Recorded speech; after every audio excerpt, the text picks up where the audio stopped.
to Zoom, I mean to YouTube. It's live. Mine says live.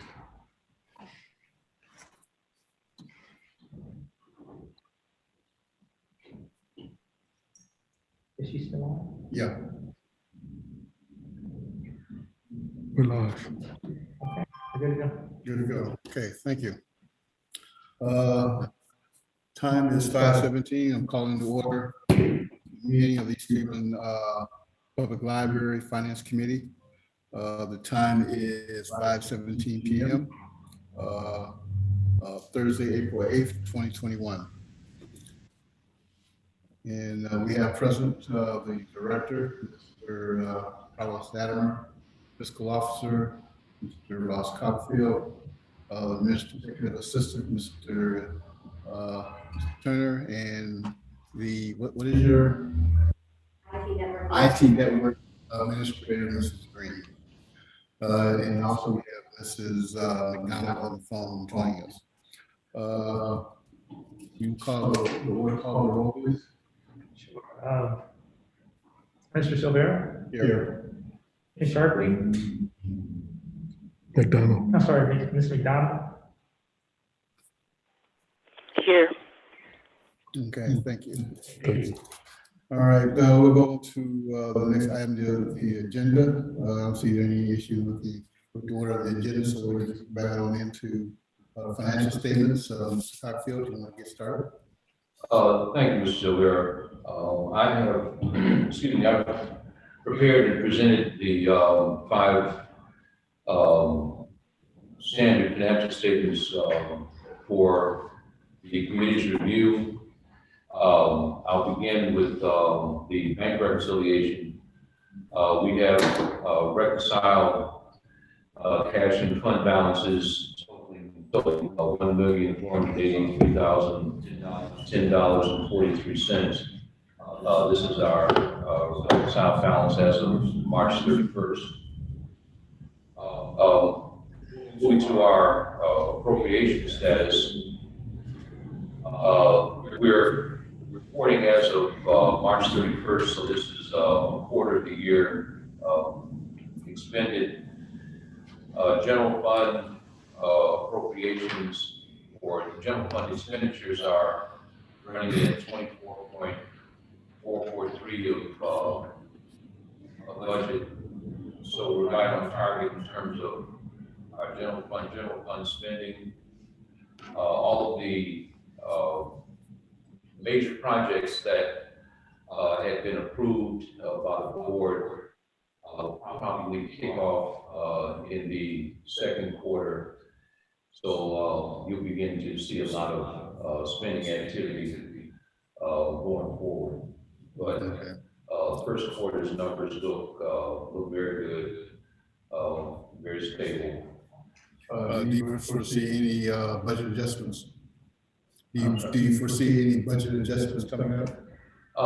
More than likely, there'll be some near the end of the year. I don't anticipate any. I think we did a fairly good job of projecting what our numbers are going to be in the way of major projects as well as normal expenditures. So I don't anticipate any major shifts, any major budget shifts, but certainly we don't know what's going to come up. So, because I'm looking at the one line item just as an example, maintenance on repair, maintenance and repair on equipment. It's already at 78% of the budgeted line item.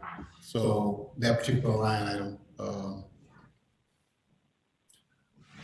we're almost at the cap of that. So if there's any need for any further repair on equipment, then well, I know that Mr. Cooper is trying to kind of jump on things early. So it's very likely that he's kind of run the percentage up over the first quarter, and things will settle down. Mr. Latimer and I are monitoring the budget very closely. So if there are some changes, we'll certainly let you know.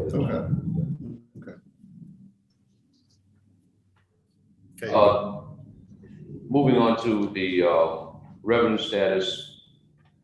We've received, through the first quarter, we've received 41% of our budgeted revenue, which is normal. We receive our property tax settlements in February and advances through the first quarter. And so a lot of the percentages are going to be inflated based on the fact that we receive a lot of the money in the early part of the year. We'll receive more property tax revenue in July. So it'll stabilize out over the course of the year. Has the school board passed the tax budget? Not as of yet. The information has been sent to them.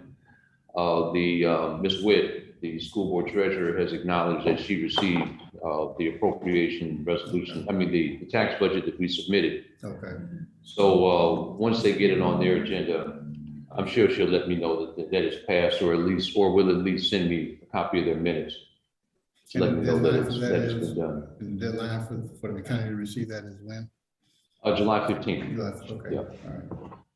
Okay.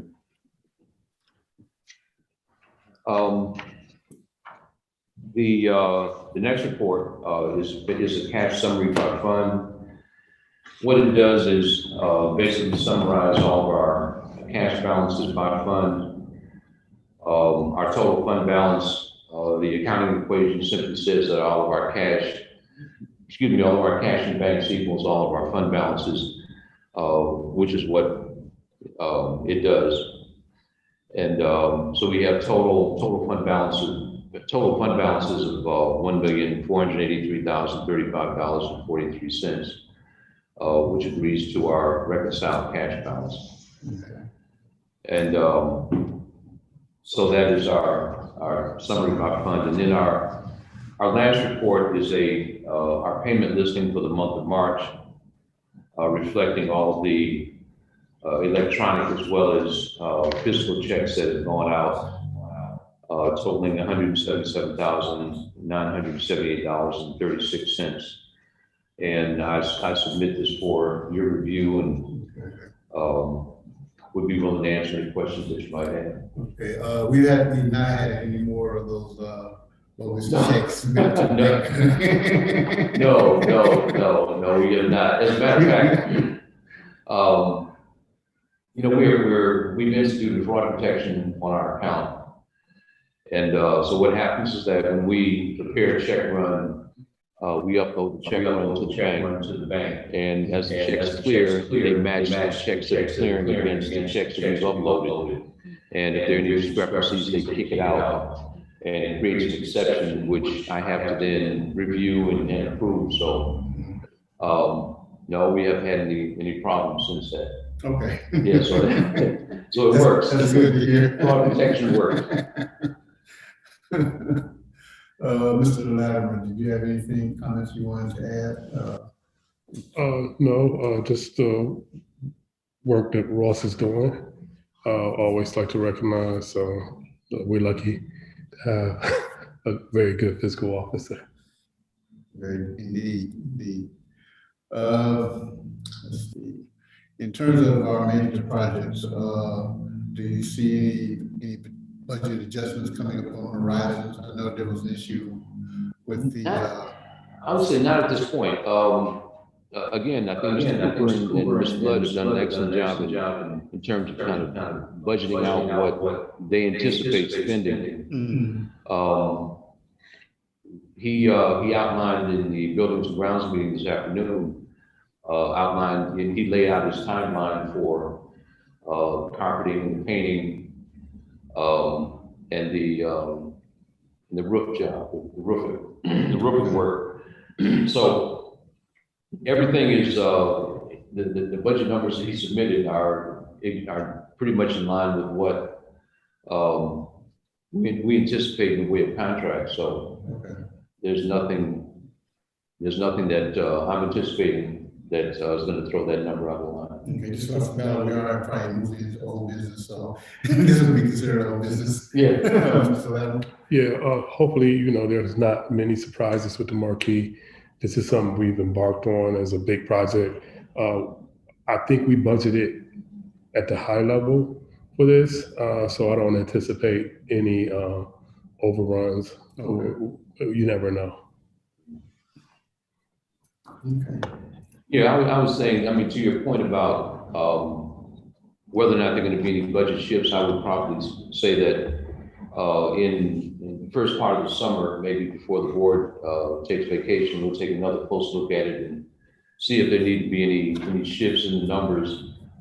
And then certainly at the beginning of the fourth quarter, as we look to close the year out, we'll take another look at it and see if there are any adjustments that need to be made. But at this point, I think that we're in good shape. Okay. That's good. Okay, any further old business that we have that we need to kind of go over? We finished everything with the financials for the 2020, right? Everything is done there. Yes, yeah, we, a couple of things. We submitted, I mean, our state report, the report that goes to the auditor of state was submitted on time. We also have a state report that's submitted to the Ohio Library Council. And that's due by the 31st of March, and that was also submitted on time. So what the OLC report does is summarize all of the library's activity, presents our financials for 2020, and gives them a lot of statistics that can be used for comparative basis, for comparative reasons. If we want to compare, say, our activity against other libraries of similar size in the state of Ohio. So, so both of those reports are gone and have been submitted.